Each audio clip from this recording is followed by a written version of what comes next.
reminding me to start recording. Yeah, so the recording from this point onwards will be there on a YouTube channel. That will be the link for that YouTube channel will be shared with you guys from the NPTEL team. And thanks for reminding. Okay, yeah. So in most of the cases, what we are interested in is the position or orientation, but we can just say position in this case, of the end effector. Okay, you might be interested in both position and orientation, might be interested only in position. It's up to you. In this case, I'm saying I'm only interested in position. Okay, so there is this single link, right? And I'm interested in the position, but what can I control? Only the angle.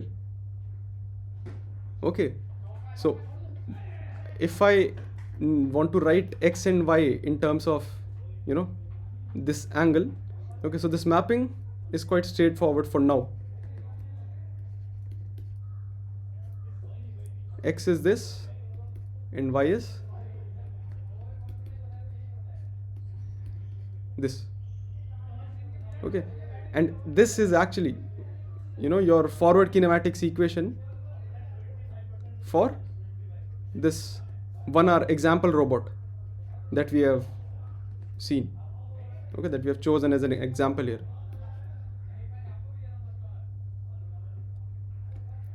So yeah, I understand that you wanted from 20 minutes before. So I will try to do one thing. I will share the presentation with the videos that I had with you guys, right, with the PMRF team, and then ask them, NPTEL team, and then ask them to share it with you guys. Okay, so because I had just, you know, given some introduction, and after like we are done with the theory part today, I can go back to those videos and show you those videos again. Yeah, that should be fine. I'll show you those again. Okay, so this is the forward kinematics for this robot. Okay, and this can be as complicated as you want, but you just need to make sure that you are finding relation between the quantities that you are interested in and the quantities that you can control. Okay, usually this is how forward kinematics is kind of defined in robotics. Okay, you want to, you know the mapping between the quantities that you can control to the quantities that you want to control. Okay, so the mapping is called forward kinematics. Okay, so now where does the inverse kinematics come in all this? Okay, or as we usually call it, IK. I'll just add a page. Yeah. Okay.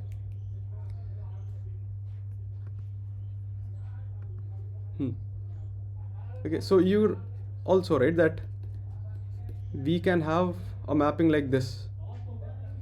Okay, but as I told you right now, okay, for my robot, what I wanted was that I want the feet of my robot to move from this position to, let's say, this new position. Okay, so it means that I actually know X, and now it becomes a problem of calculating what is the theta, right, that will give me a particular X, or for the particular X that I want. Okay, so I can also write this as, okay, so this is an inverse problem now. F inverse X, right? Because usually you will know what you actually want, where you want your feet to be, where you want your base to be, or whatever, where you want your welding point to be. Okay, and then you will know for that particular point, okay, or for those particular multiple points, what are the values of theta that are required. Okay, so this is what we call Yeah, you can ask directly. Okay, apologies, I didn't want to interrupt. No, that's fine. So, is this similar to what we did in discrete math, that bijective and injective mapping or surjective mapping of Yeah, each so dependent factor over the other? yeah, so see, these a function is just a mapping, right? Right. Right. But here we are talking about the physical significance of the mapping. Mm-hmm. Okay, so physical, because again, if I just write theta equal to, let's say, g of x, that is f inverse, it is just Mm-hmm. another function. Okay, mathematically, not that interesting. Okay, it might get interesting when you have more x than theta, right? So, but physically, what we are trying to do is we are trying to get a relation between the quantities that we can control and the quantities that we want to control. Okay, basically the quantities that we cannot control directly, right? So it's like kind of going backwards. We know how many extremities are there. We want to find out where's the source of it. No, it's not exactly like extremities and source, talking about extremities and source, but uh, how would you say? Let us say that you have a cup, right, in front of you, okay, and you know where the current position of your hand is. You know where the cup is located. Okay. Mm-hmm. Now, Right? how do you? But what can you actually move? Can you directly move your hand, No, I right? probably might have to move other parts of my hand to reach the cup. No, exactly, right. Like to move your hand, you have to Hmm. move the joints of your hand, Precisely. right? Yes. So you can move your hand, but indirectly, Mm. right? So now let us say if I have a robot and I've made a robotic hand. Now to make the robotic hand reach the position of the cup, I cannot move the hand directly. I can only move the joints of the hand. Okay. So now I Mhm. want to know how to move those joints to make the arm reach and grab the cup. Okay. Right. So this is the kind of physical significance that we are talking about, that we just want relation between quantities that can be directly controlled and the quantities that cannot be directly controlled but we want to control them. Understood. Right. Yeah. Thank you. Yeah, sure. So in case of this quadruped robots, there is not just a single leg. There are four legs, and in every leg there are three joints. Okay. So you need the values for any particular motion of, let's say, the base or the leg. You need to move all 12 of them. Okay, so this theta at that particular time is a 12 cross 1 vector. Okay, it has 12 elements. Okay, so as as your system get more complex, these equation get more complex, but the concept remains the same. Okay, that you just define what you want to control, and you define what can be controlled. Okay, and you just define how they are related to each other. After that, it is pure math, right? So any doubt in forward or inverse kinematics? Could you just show us the expression which was there in the forward kinematics? Just I forgot to make a note of that particular. Oh, for uh, that simple example that we took. Yes, the relation between the joints and the vector. It was already done, I believe, but Yeah, I yeah. just want to see that. This one, right? Yeah, Y- this Uh, one. no, the above one. Oh, this Yes, one. this. Yeah. X, Y, Z, and theta 1, 2, and 3. Okay, yeah, yeah. I mean, I have not written any relation yet per se. It is a No, I very just wanted to know the annotation of what it was being said. okay. Like, should I explain this? No, no, I just made a note of it. Okay, Thank you. cool. Okay, so now since I've talked a lot about things that we can control, okay, a better term to call it things that, like, what are your degrees of freedoms of the system that can be actuated. Okay, like if in case of joints, what are the joints that can be actuated in a robot? Okay, controlled, actuated, like it's a pretty analogous term that people use. Okay, so when you talk about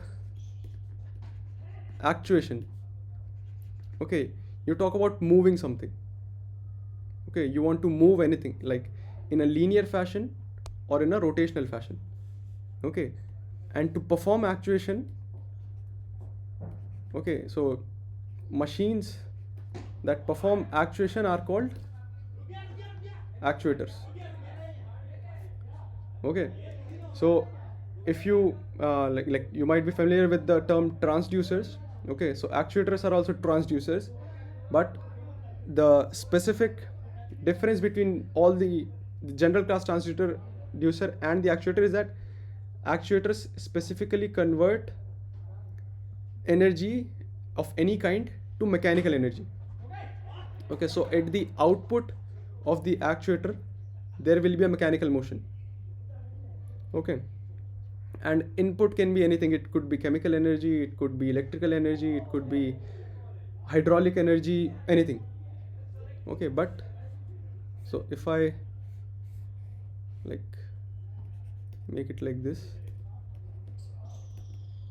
okay, so the input can be anything: chemical energy,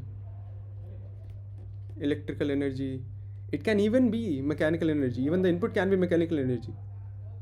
Okay, and because like hydraulic pressure is kind of, you can say, a mechanical force, but the output should only be mechanical. Okay, so some of the common actuators, okay, type of actuations are hydraulic,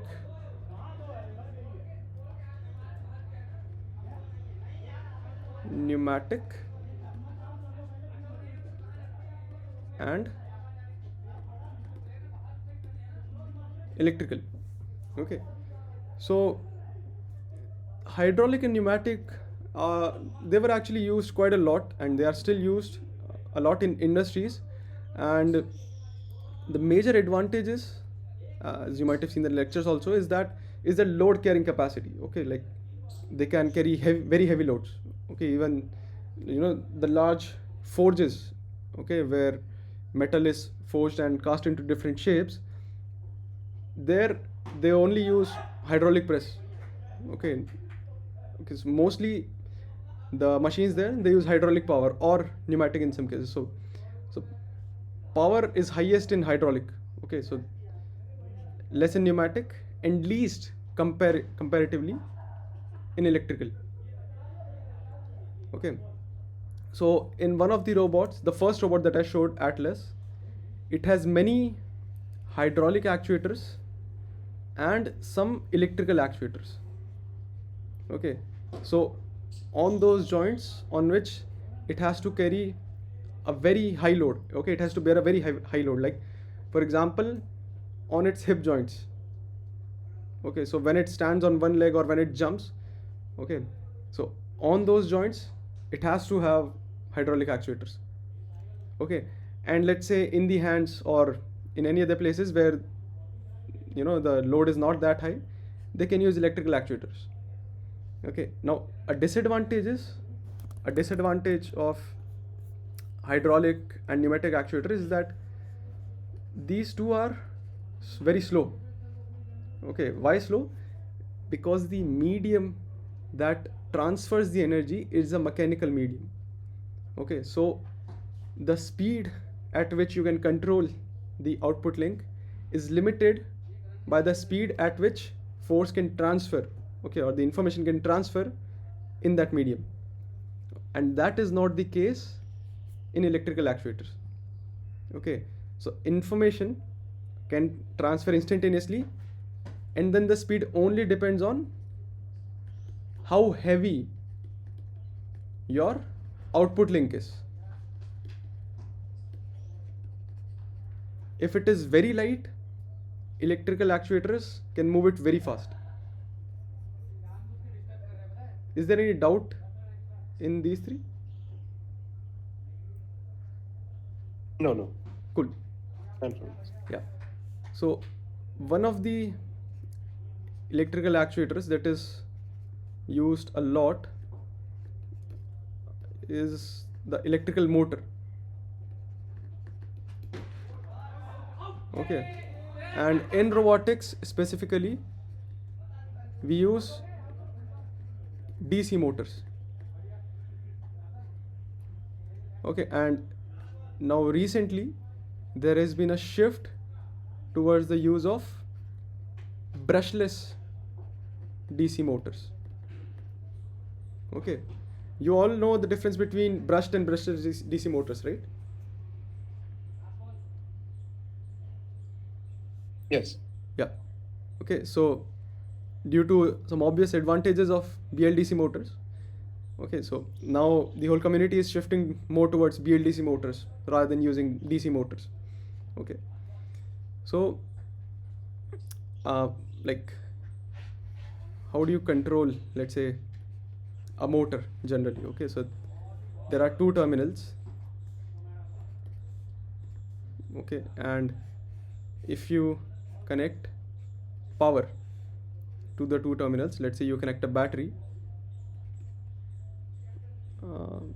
plus 12 volts. Okay, so this guy will start moving, right? Let us say we have attached everything in such a way that whenever the positive of battery is connected to this positive terminal of motor, the motor starts rotating clockwise. Okay, and now if this is inverted,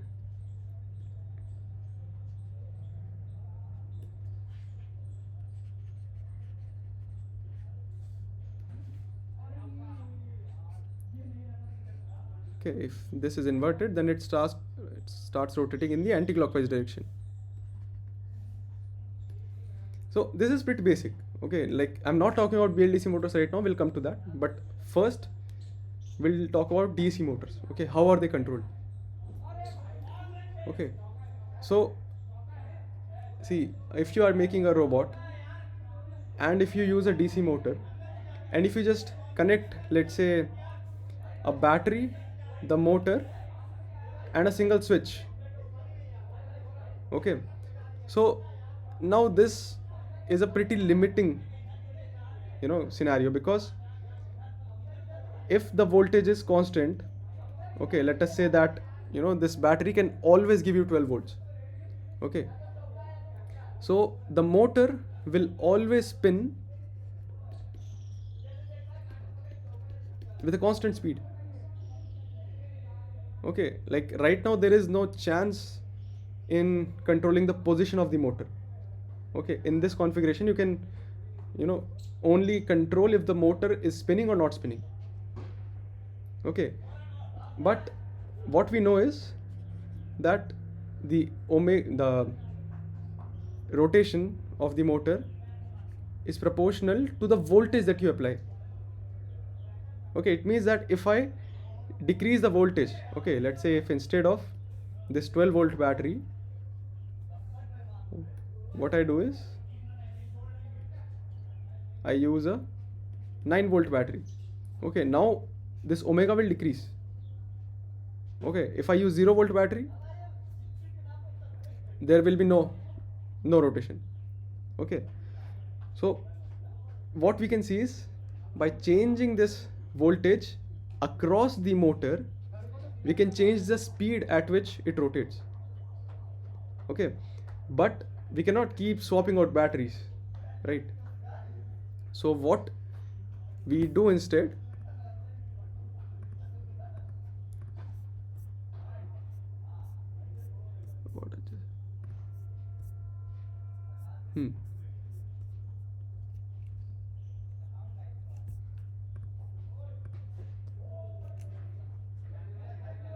yeah, so we saw that omega was proportional to V. Okay, and we knew that if we could somehow decrease voltage without changing the batteries on the fly, we can control at least the speed at which it is rotating. Let's say we are making a wheeled robot, okay, so we can control the speed at which it goes forward. Okay, we can make it go very slowly by rotating the, you know, wheels of the robot slowly that are connected to electrical DC motors. Okay, so for that we use an arrangement of switches. I had a question Yeah, at this point. yeah, sure. Are we discussing the power of the system or the efficiency of the system that omega is representing? So this omega is the angular rotation, angular speed of the motor. Okay, that is derived from power, voltage times current, like that. Yeah, I mean, it takes power to run the motor, but we are not talking about right now the output power of the motor. Okay, Yeah, we are just talking about how to make a motor rotate slower or faster, how to control the rate at which it rotates. all right, I see. All right. So what we can say here is, okay, let us say that this was my motor. Okay, now so these four things that I'm making, okay, these are switches, and the motor is, you know, in between these four switches. And now here is the battery. Okay, now let us assume that I can control all these four switches as I want. Okay, so you see, if I close, you know, S1 and S4, okay, and keep S2 and S3 open, okay, I close these and I keep S2, S3 open. In which direction do you think the motor will spin? Will it spin counterclockwise? Why? So see, we established that the direction of rotation, okay, it depends on the terminals. Okay, if the positive terminal gets a positive voltage, it will rotate clockwise. Mm-hmm. Yeah, so now what do you think? Oh, yes, my mistake. The positive terminal is closed in that direction. Right? So since It'll I'm rotate saying clockwise. S1 and S4 are closed, okay, Mhm. so the current will come like this, go here, okay, and go through the motor, and this is the way we are completing the circuit. Okay, Yes. pretty basic. Still, the motor is rotating at a constant omega, but now we have an, you know, advantage that, let us say I switch things. How do I switch things? I make S1 and S4 to be open. I open these switches, and I close S2 and S3. Okay, in which direction do you think it will spin now?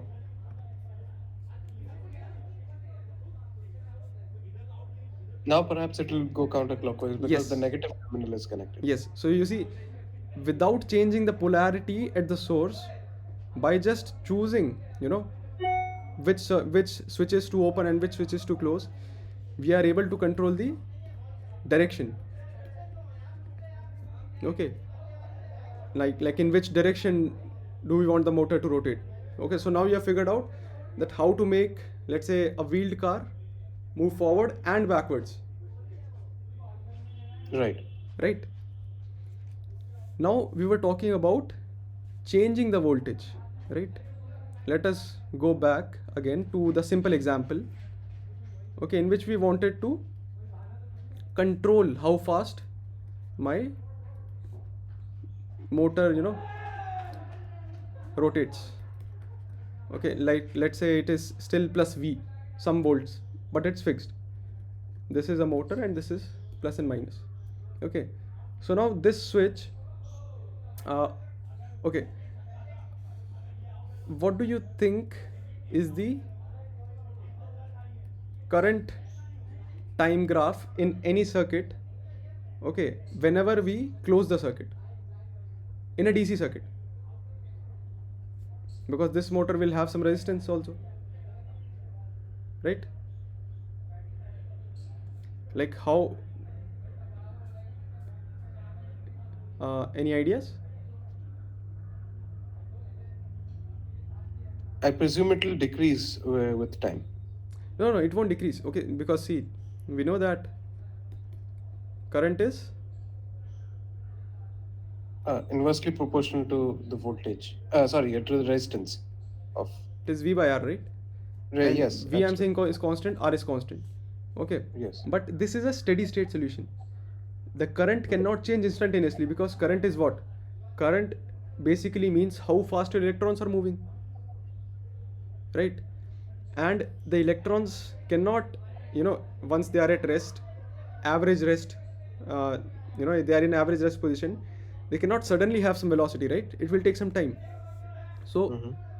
the current goes from zero to this in a very short period of time, and after Mm-hmm. that it stays constant. Okay, that we say is V by R. Okay. Okay, so now let's say I turn my circuit on. Okay, and before this circuit reaches the full thing, okay, this complete value, I turn it off. What will happen? The current will start going down, but again it cannot instantaneously become zero, right? Okay, No. so it will come down. Okay, now let us say I again turn it on before it reaches zero, so it will go something like this, right? That was my assumption originally because each time you switch on and off, the current fluctuates. Yes.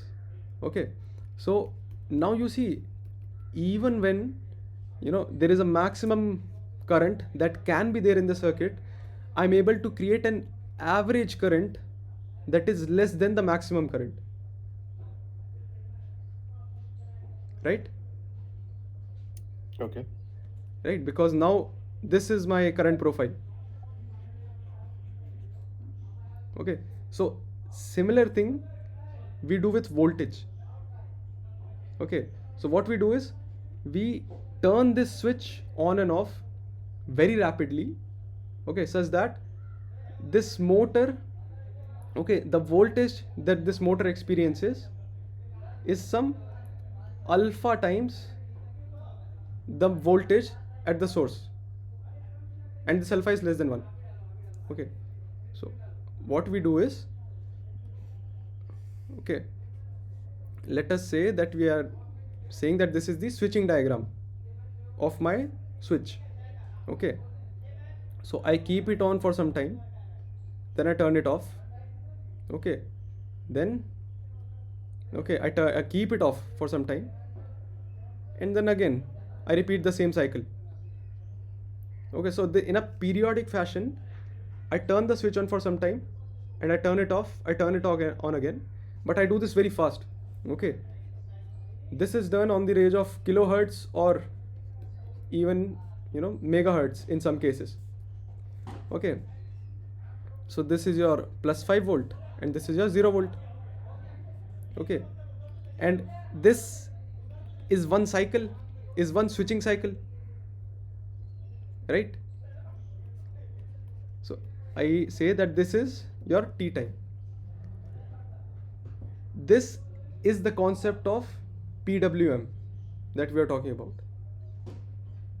Not we, like that was there in the lectures, and I think it is also there in one of your assignment questions, that by changing the time, okay, this time, let us say this is alpha times t. Okay, the fraction of time period, the capital T, for which your switch is on compared to total time in one period. Okay, when I decrease it, the average voltage across the motor, okay, or anything that is there, average voltage will decrease. Okay, and when I increase this, this time for which it is on, okay, the average voltage will increase.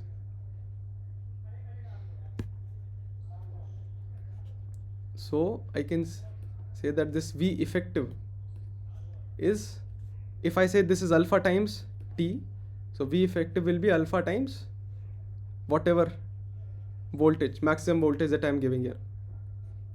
And in our case, we had taken V, maximum voltage. Okay, so this factor alpha, okay, the percentage of time or the fraction of time in one time period for which your switch is on. Okay, this is what we call duty factor of PWM.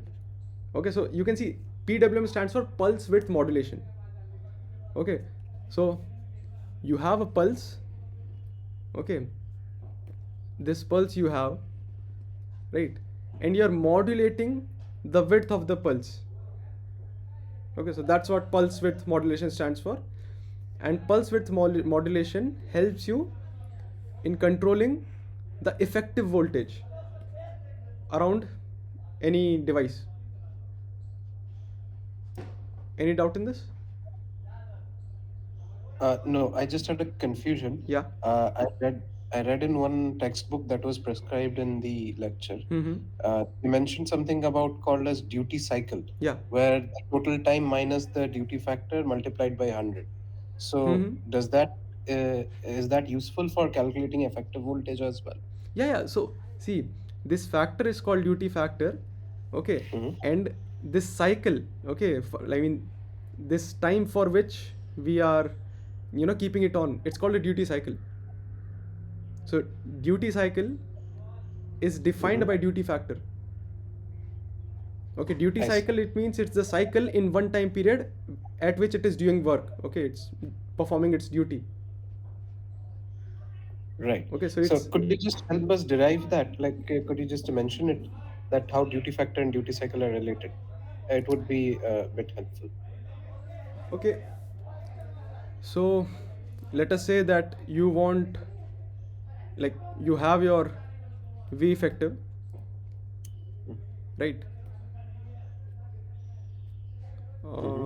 And you are keeping it on for an alpha time. Okay. So what was the expression that you were talking about? Total time minus the time for which the switch was on divided by total time multiplied by 100. So essentially, relation Ah, between okay. duty So factor you're and talking about alpha, right? How do we calculate alpha? yes, yes. Okay. So actually, I wrote it in terms of t only here. Okay. So what I will do is, I shit, wait. Hmm. So what I should do is, let us say that I call this time t1. Okay, not t1. Let us call this td. Mm-hmm. Okay, and I'm saying this alpha t is equal to td, right? Okay. And what is this td? Total time minus the time for which it was off, right? This Mm, capital yes. T minus the time for which it was off. Yes. Okay, now this alpha is my duty factor, right? Mm, yes. Right. So what is alpha? It comes out to be T Okay. minus Minus T T of divided by T. of divided by T. Now this is in fraction. So to Mm, convert it in percentage, you can just multiply by 100. all right. Mm, Cool? yes. Could you just allow me a moment? I can make a note of that real quick. Yeah, sure. Okay, so like the main thing that you want to keep in mind is that duty cycle is the fraction of the total time period, okay, for which the switch is on. Okay, and this Right. fraction is denoted by like by alpha, whatever symbol you want, and it is called duty factor. Okay,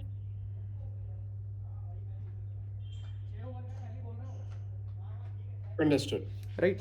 So now let us say somehow you were able to control, this duty cycle. Okay, like for how much time it is on, and then automatically it could turn off.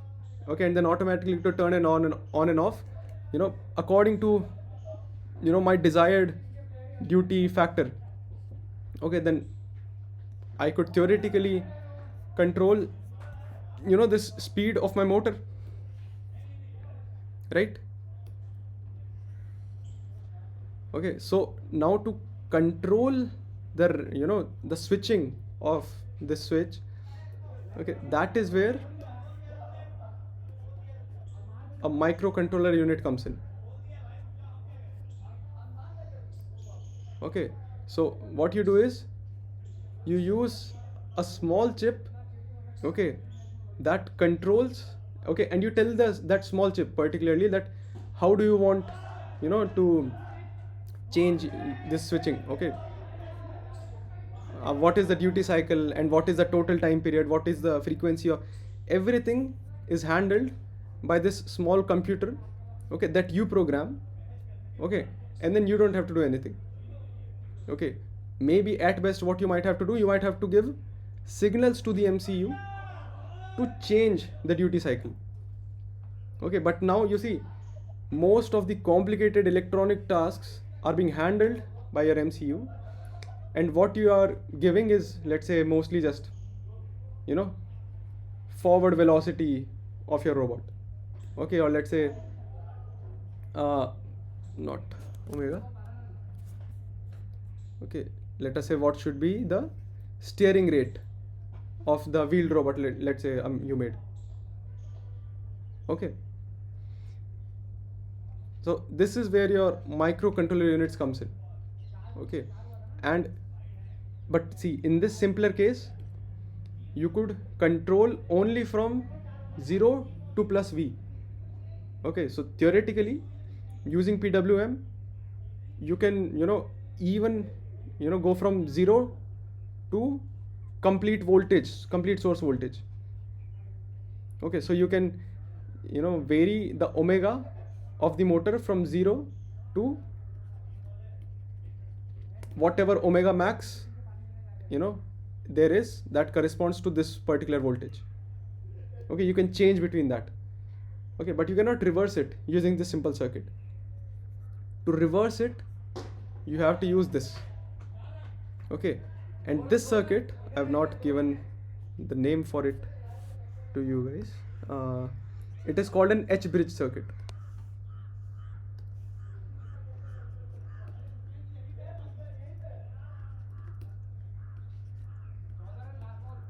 Okay, so now controlling which switches are on and what is the duty cycle at that particular switch, you can control the direction and the speed of any motor, both of these motors.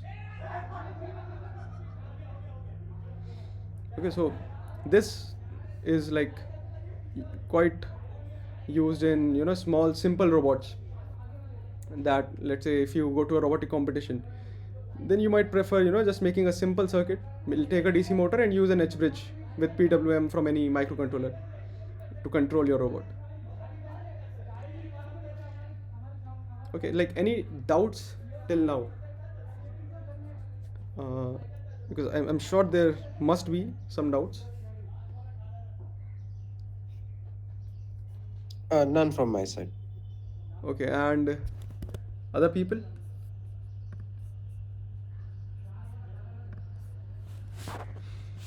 Okay, that's good. Wait. Yeah, sure.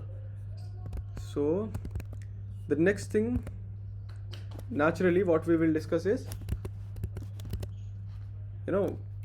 the things that were giving it the signals on how to move.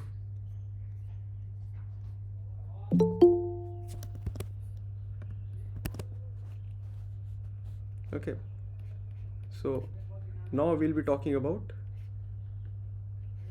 MCUs and MPUs. Okay, so MCU, okay, it stands for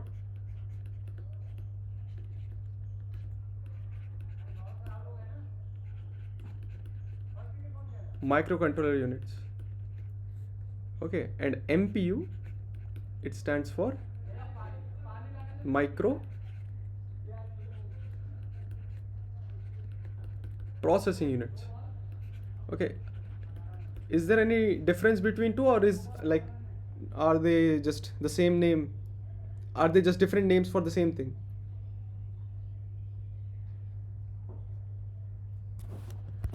No, the apparently it seems that they are different by purpose.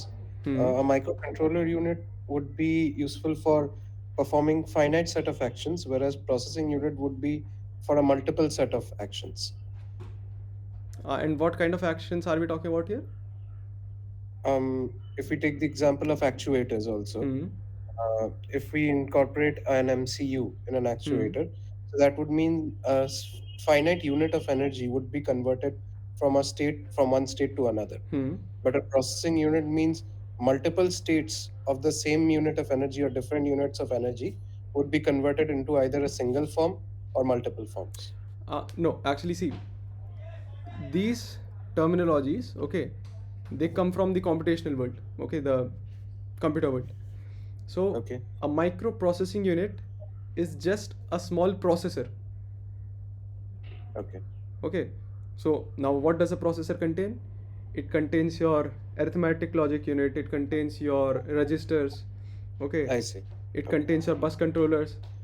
What it does not contain is the other peripherals that make, that can make it a complete controller, right? Like, let's say, take example of your computer. There is a CPU. Okay, like CPU has many, different units inside it, but a CPU in itself cannot do anything. Okay, it's a right. It processing needs unit, algorithms to run. Correct. not just algorithms. Okay, Mhm. what else do you need in terms of hardware? What else do you need to control the CPU, like to use the CPU? You need RAM, you need memory, right? Yes. And you need clock, like you need, to give time reference to your CPU, that yes, this is, one time step, this is two time step, this is three time step. Okay, so you need some external hardware equipments to use the processor. Okay, so an MPU is just a processor, mostly general purpose. Okay, in some cases special purpose.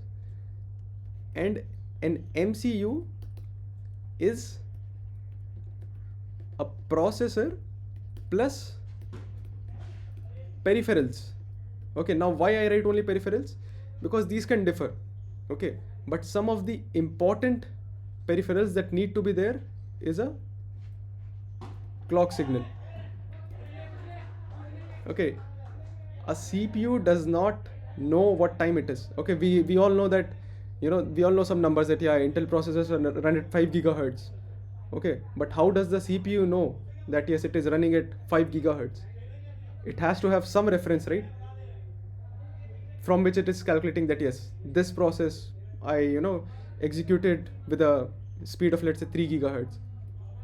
Okay, so this clock signal is external, and that we include in peripherals. And then you need memory, right? Without memory, like you can do very very limited things, and it's not much useful. Okay, so most of the, boards that you get right now, let's say the Arduino Uno board, or the STM32 board, or let's say the ESP board, Node MCU, they are all MCUs. Okay, now MCUs have MPUs. Okay, so this processor can be any general purpose processor, okay, or it can be an MPU. Okay, so for example, you know the have you guys heard about Arduino Uno or Arduino Nano? Any of you? Yes. I have actually worked with Arduino Uno as well as Raspberry Pi both. Yeah, sure. So, I'll talk about Raspberry Pi also. It like does not fall into kind of both of these categories. Okay, Right. so what these are? These are MCUs. Okay, both of these. Okay. Okay, these are controller boards, complete boards. They have everything that they need to run. You just Right. need to connect your cable, flash a program, and it works, right? Yes, absolutely. But they have a processor in them, okay, that was made by Atmega. At Mac. And Yes. if I'm not wrong, this is the complete name of the MPU that they have. Yes. Right now, all these numbers mean something.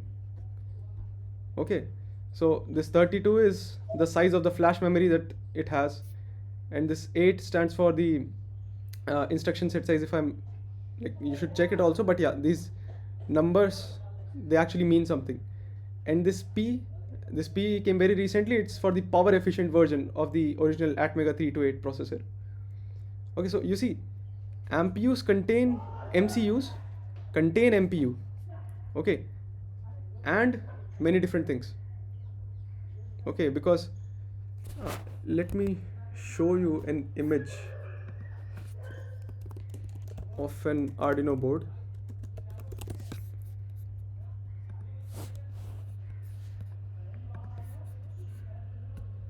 Wait, for a new tab. Yeah.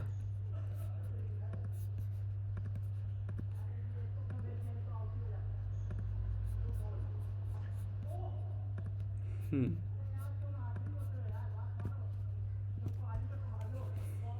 Okay, so you see, can you guys see my cursor, my mouse? Yes. Yes. Okay, so you see, this complete board is the Arduino board. Okay, but this big black chip that you see here, right? This big black IC. Okay, this is the MPU, the Atmega 328P that we are talking about. Okay, this is the processor. Okay, now you can see on this board it has many different things apart from just this processor. Okay, and one of the most important things is this, this capsule shaped thing that you can see. Okay, this is the clock.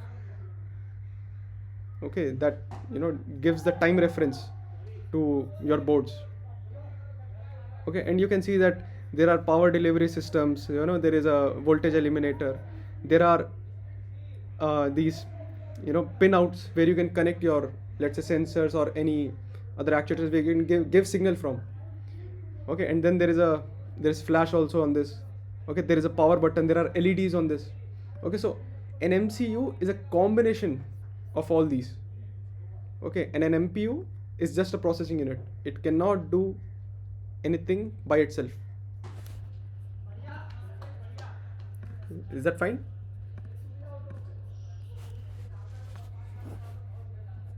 Yes, it's clear now. Yeah. So you see the clock speed, okay, it actually matters in most of the cases. In case of Arduino Uno boards, okay, the clock, the crystal that I showed you, that oblong thing on the left side of the Uno board, okay, so that is the external clock of the system, and it is a 16 megahertz clock that is put on there. Okay, and this decides the bus frequency. Okay, now this is just a term, you can note it, you can read more upon it. Okay, but this term bus frequency, this 16 megahertz, it is similar to what you call that, yeah, my Intel processor runs 3.2 gigahertz. Okay, so you can compare that, your Intel processors, they run much faster. It's not a direct one-to-one comparison. We are comparing oranges to, let's say, apples, but still, you know there is, we all know that yes, the Intel processors are more powerful than this Arduino's processor, Atmega processor. Okay, and this bus frequency, the concept is similar to what we know here. Okay, the bus frequency, so you can go and read up more on this term. Okay, now why I have not talked about it this thing yet, okay, is because it is not just an MCU. Okay, you cannot call a Raspberry Pi just an MCU because it's a full-fledged computer. Okay, it's so what we have a term for it. What we call it is an SoC. Okay, Raspberry Pi is an SoC. What is an SoC? It is, yeah, System on a chip. yeah, System on a chip. yeah, system on a chip. So everything you are seeing there, those different components, different electrical components that were soldered on that particular board using electrical traces, all of them are on a single silicon die in the case of Raspberry Pi. Okay, and of course Raspberry Pi is much powerful. Okay, you also nowadays you also get Raspberry Pi that have clock speeds of as high as 1.5 gigahertz, right? And like the one that I have right now, it has 8 gigabytes of RAM, right?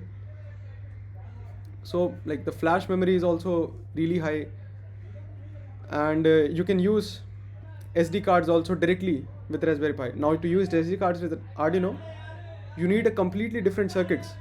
You need either you need to make the circuit, or you can buy, and people buy circuits in form of extension boards to Arduinos. Okay, so those everything is there. You can, there is circuit for audio, there is circuit for video output, so there is circuit for Ethernet, and there are elements for your wireless connection. So that's why it's not enough to just call it an MCU. It is a complete system in itself on a single chip. Okay, so, and also you can, I'm just giving you some names. There is a Blue Pill has become quite old. Okay, so this is also in size similar to Arduino Nano, but it's like really powerful. It has a clock speed of around, if I'm not wrong, at least not wrong, 130 megahertz, and now I think it goes up to 260 also. Okay, and then you have your ESP32 modules.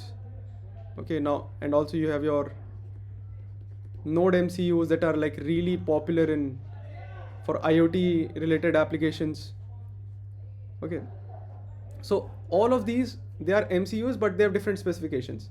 They have different memory, they have different, let's say, processing power. Some might have more peripherals, let's say more IO. Some might have integrated Wi-Fi, Bluetooth, radio module.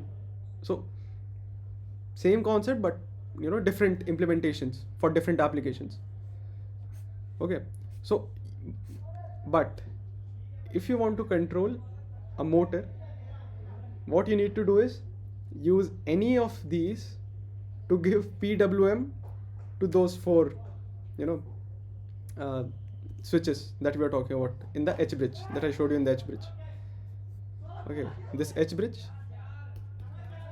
you just connect all these switches to one of the outputs. So there are multiple outputs in all of these MCUs. You hook these peripherals to the outputs of the microcontroller, and using that microcontroller you can adjust your duty cycle. That cool? So I think that might be more than enough for one lecture, okay, in which I'm just introducing new things. It might have been a lot of new things, I guess.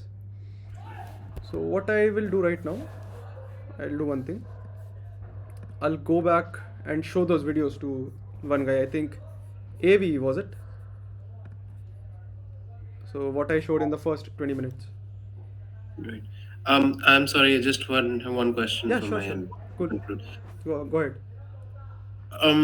Could you? Is it possible for you to touch base on encoder resolution at least a bit?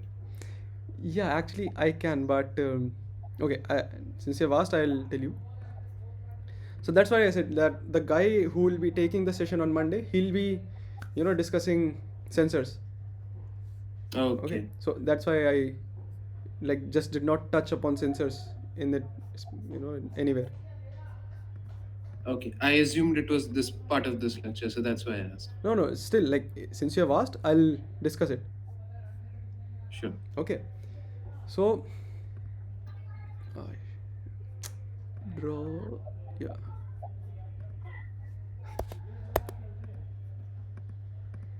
Hmm.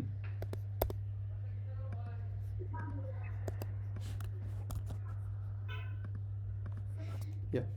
Okay, so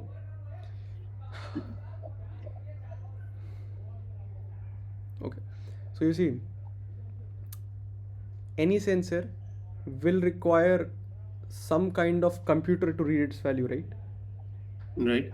Right. So, and computers, how do they store information? They use memory and secondary memory mostly to store static information. Right? Like they need memory, and in Hmm. memory they store everything in a boolean form, right? Yeah. In a binary form.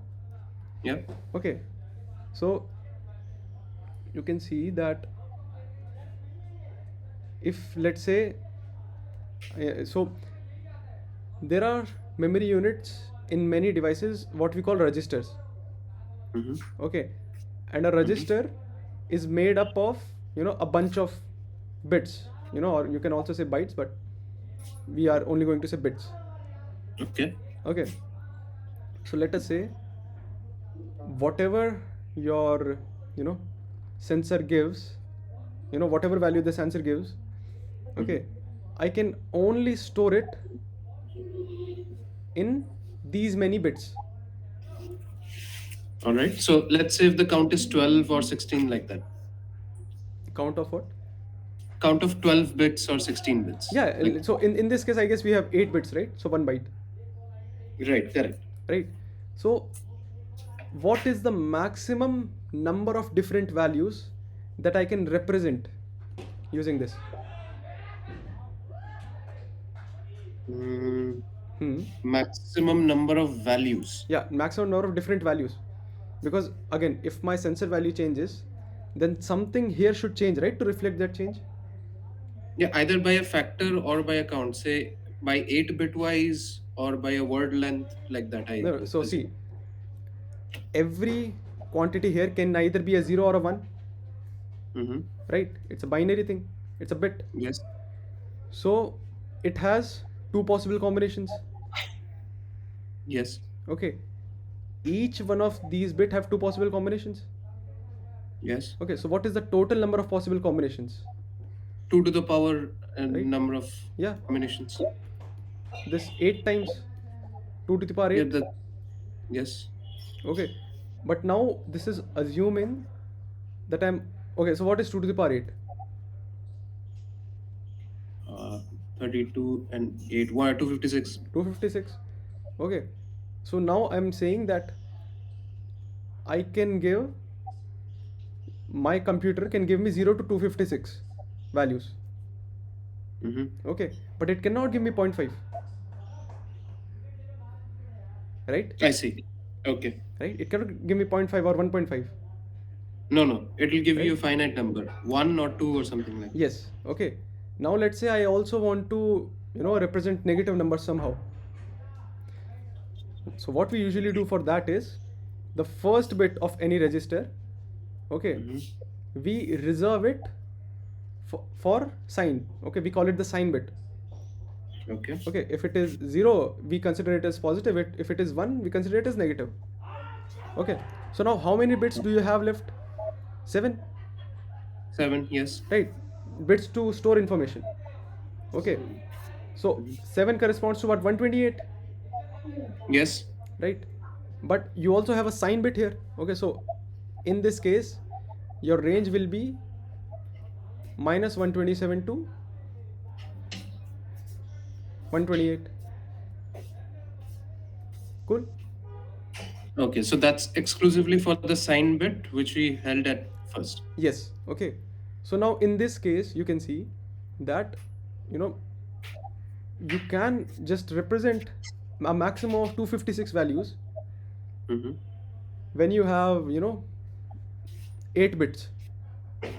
If you have more bits, you can represent more values. Let's say if you had, you know, 12 bits, okay, you could represent 2 power 12 values, right? Okay, Yes. okay. So right now we are considering 8. So for 8 we Mm-hmm. have 256 values.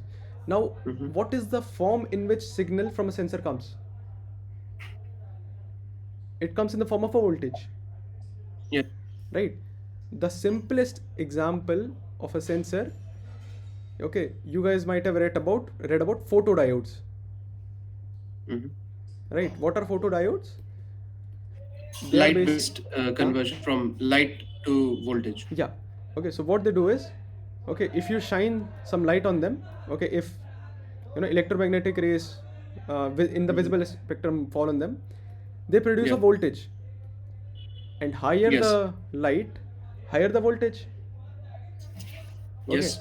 so let us say that they can give me voltage from 0 to 5 volts. Okay, 0 Okay. means no light, 5 volt Mm-hmm. means like this is the saturation. Above than that it cannot give anything.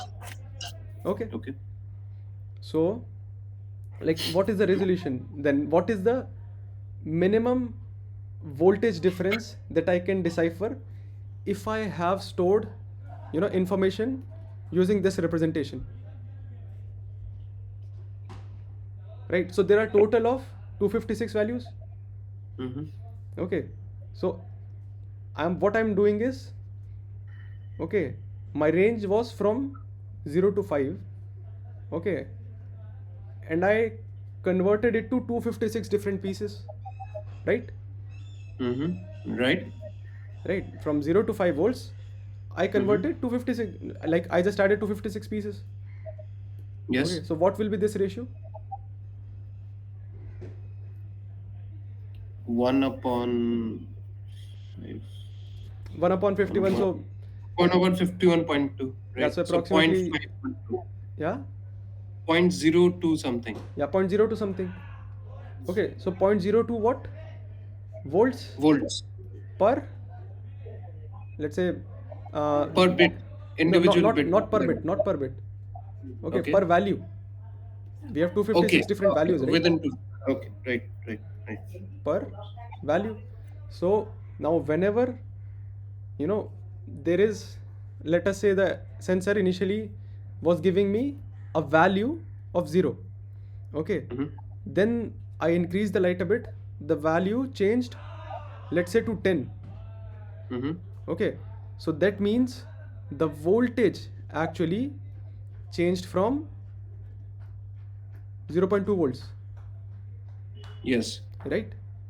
Yes. Okay, now if I increase the light more such that it changes, let us say 0.6 volts more. Okay, so what will the new value be?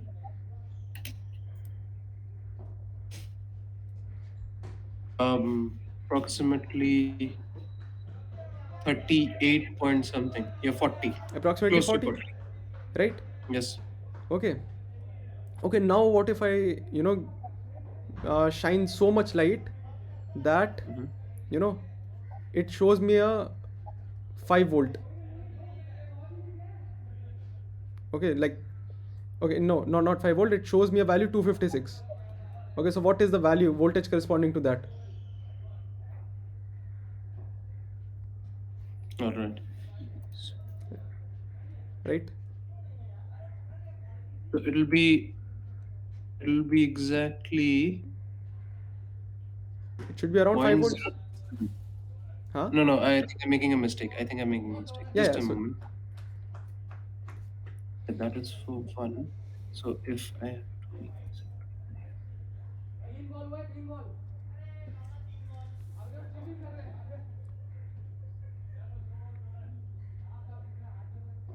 256. Okay. I'm just multiplying it with the same digit. I yeah, think that. see, this is 256 values, right?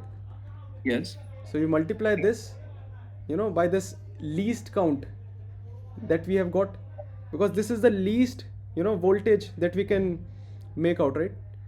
That yeah, we Mhm. know, we can for sure say, when it changes from Mm. 0 to 1, okay, we can say for sure that yes, at least 0.02 volts have changed, right? There Yes. is at least a change of this much. But Yes. what if the change was, let's say, 0.025 or 0.03 volts? If it's 0.03, then it would be 7 volts as 7 values as output, 7 to 8 values as No, no, no, output. it's not 0.3. I'm talking about 0.03. Okay, Yeah, so, okay, 0.03 multiplied by 256. no, no, I'm no. sorry, 5 divided by See, 256. uh, what is the voltage, Mm-hmm. that is needed for the Mm-hmm. value to change to 2,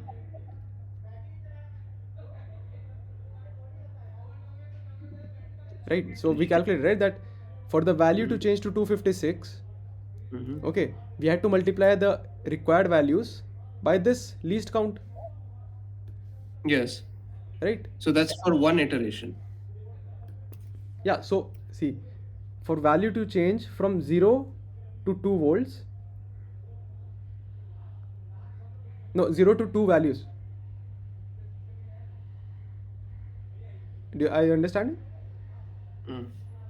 Yes, Yes. I have to probably look this a bit over. Yeah, so see, 2 values multiplied by 0.02, because each value corresponds to 0.02 volts, Mm-hmm. like Okay, okay, 0 got to it. 1 Yes. 0.02, Mm. 1 to 2 again 0.02.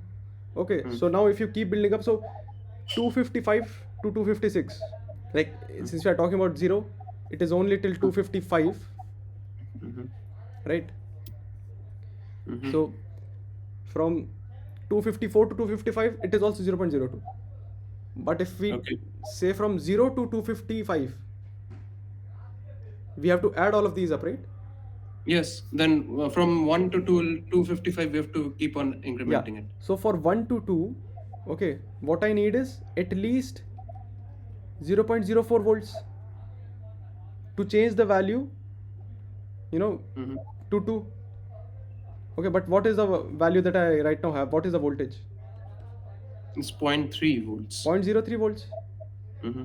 right? It means that my sensor cannot tell me the difference between 0.02 volts or 0.025 volts or 0.03 volts, Okay. right? It means if the difference between the value of sensor Mm-hmm. at any 2 points is less than this particular value, it is Okay. confused. Okay, it just won't change the value. Right. Same conflict which I am having Yeah, because I'm unable to find out which value I have to consider to yeah, calculate. so see, so basically for 0.03 volts it will remain at 1, Hmm. because It won't go ahead. yeah, Right. because to change to 2 it should have at least 0.04 volts that we have, Hmm. established from here. Yes. So this Right. is what is called the resolution Mm-hmm. of a sensor. What is the least value that it can, resolve, Mm. Okay. right? So we saw what it depends on, right? It Hmm. depends on how many bits you are using to save the value. Hmm. Okay, it depends on what is the voltage you are using, okay, or what is the reference, minimum and maximum voltage that you will get from a sensor, Right. right? So this is what the resolution of a sensor depends on. Okay, so if you, let's say, you anywhere find written that yeah, it is a 14-bit sensor, Mm-hmm. right? 14-bit means it is using 14 bits to store the value. Okay. Okay, it means if I, let's 2 say, to the if, power 14. huh, 2 to the power 14. yeah, so it can have 2 to the power different 14 values. And let's Mm-hmm. say if we take unit voltage, okay, Hmm. so it can, because let's say for every, you know change in this value, okay, it is giving me a change in position.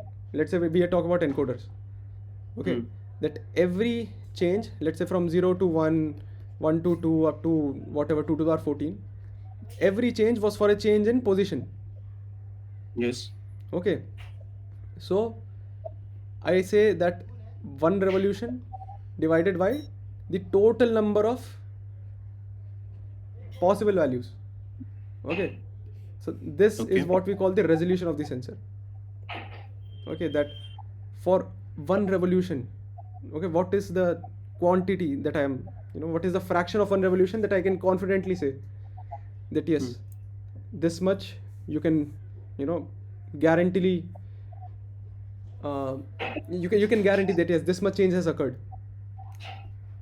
Okay. Okay, so this can also mean that for an encoder, I know when my motor is here, I know exactly when my motor is here and here. Okay, but I have no idea, okay, between these regions, okay, between these regions where I'm confident, I have no idea, where exactly my motor is, Okay. right? So this least value, okay, after which there will be a definite change, is what we call the resolution of a sensor. Okay, so where we establish the value, that is where we say it's resolved. Yes. Okay, so this is how we resolve it, right? How will you resolve it? Because the complete problem comes because of limited memory that we have. Yes. Okay, Correct. because let us say you want to go very precise, okay, but then if you take too many different values, you'll need to store them somewhere. Correct. Okay, let's say you want to store 1 lakh different positions of the motor. You can, but then you'll also need that much memory. Yeah, so which size is effective to store that amount of values, that has to be calculated over and over again. Yes. Okay, so that is why, okay, we stick with a resolution that yes, this much resolution is what I can work with. Okay, let us say that I need at least 0.01 radian accuracy. Okay, and let's say if I have an encoder that have 0.05 radian resolution, so will I use it? If we can resolve that value, yes, then only. No, see, when I say that it has a resolution of 0.05, it means it can only give me differences of 0.05 radians. Okay. But what is the difference that I need? 0.01. Yes. Okay, we can also say it, for example, I want 1 radian. Okay, but it can only tell me when there has been a change of 5 radians or more. So Right. there's a deficit of 4 radians. Yes. So unless we have 4 radians, we won't be able to Yeah. identify So, where's the position. so what I'll do, I want to use this kind of sensor. It is useless to me. Okay, so I will Okay. look for a sensor that has a resolution of less than 1 radian. Let's say Right. 0.5 radian in this case. Okay, and in this case, let's say if I am lucky, I might get a very accurate sensor that has a 0.01 001 radian resolution. Okay, but this resolution is generally given in terms of bits. Okay, that yeah, this sensor is 12-bit sensor, 11-bit sensor, 14-bit sensor, 15-bit sensor. Okay, but how do you calculate these values? Unit? The way we demonstrated above, 2 to the power 14 Yeah. and 1 over. 2 to the power, let's say whatever the number of bits you're talking about. Yeah. Is that fine? Like more will be discussed in the next lecture that the Absolutely. other That guys is discussed. very much helpful. Okay. Thank you. Yeah, anything else? No, that will be all. Thank you so much. Okay, sure. So yeah, now we'll go to the videos again. So Avi, like we did not do anything much. We just started with some, videos of some robots. Okay, so you're able to see the screen, right? No. Yeah. So I will show you that also. Yeah. So you see, this first robot is the Atlas robot from Boston Dynamics. Okay, like in this particular section, I had showed only videos of legged robots because my current research area is in legged robots, and many other robots sir has already shown you. So that's why I wanted to introduce you guys to legged robots. So this is a humanoid robot that can do very amazing acrobatic, maneuvers.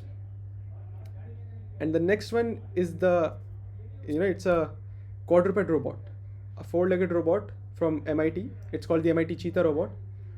Specifically, it is the MIT Cheetah 3. Okay, and it can jump on a table that is 30-inch high, approximately 76 centimeters. Many humans cannot jump, to this particular height, and they've made the robot jump to this height.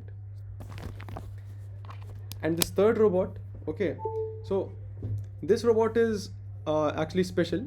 Why? It is a combination of both wheel and legged robots.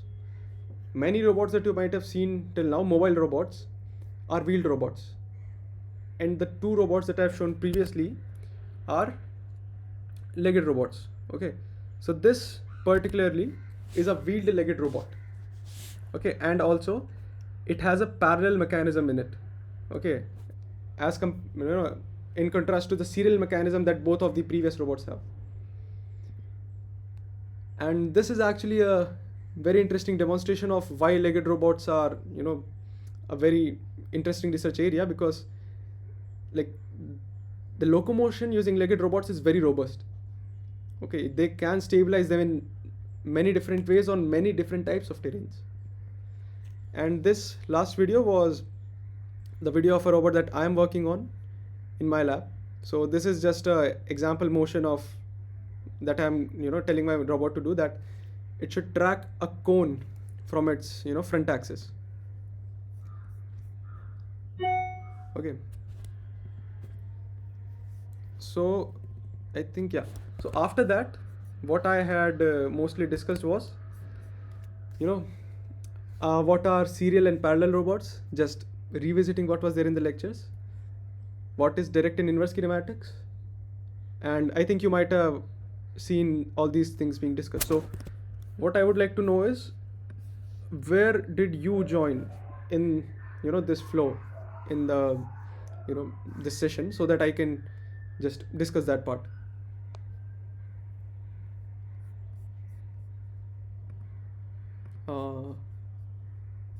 AV, am I audible? Oh, cool, that's fine. In the meantime, if any of you have any other questions, you can ask, related to lectures or related to robotics in general, or related to my research work. I was there in the beginning, so I don't have any other doubts. Okay. Thank you. Okay, so serial and parallel robots is what you have not seen, right?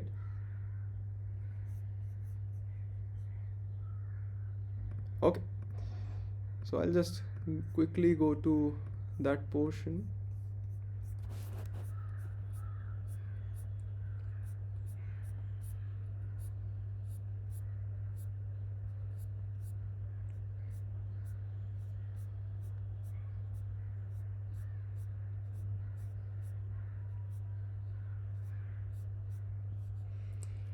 Yeah, so actually this was all that we had discussed for serial and parallel robots. Okay, that what exactly is a serial robot and a parallel robot, the differences.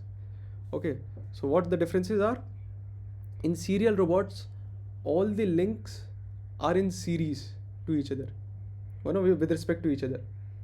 Okay, so they are not connected. No two links are connected to the same elements, or the same other links. But in case of parallel robots, okay, so this was the example of one of the legs of the robot that I had shown, the legged robot. Okay, so this is one of the legs of that robot. Okay, and this here is the example of that interesting robot, the wheel-legged robot that I had shown. Okay, so in this case, there is one link. Okay, and then there is a joint, then there is another link, and these these white blobs, they're actually motors. I'm trying to represent motors using these.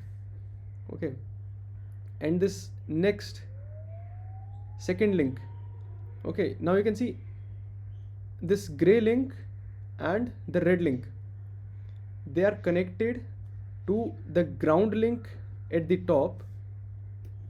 Okay, they're connected to the ground link at the top and connected to this white link at the bottom. Okay, so in configuration they are parallel to each other. Okay, they are just connected to the same links at both of the ends. So, and due to that you can see that there has been, it has formed a loop right here. Okay, so this is what happens in parallel robots, and this was there in the definition also in the lectures that you might have seen, that parallel robots have one or more loops. Okay, so that was all that we had discussed, and after that we had moved forward with direct or forward kinematics and inverse kinematics. Is that fine, Avi?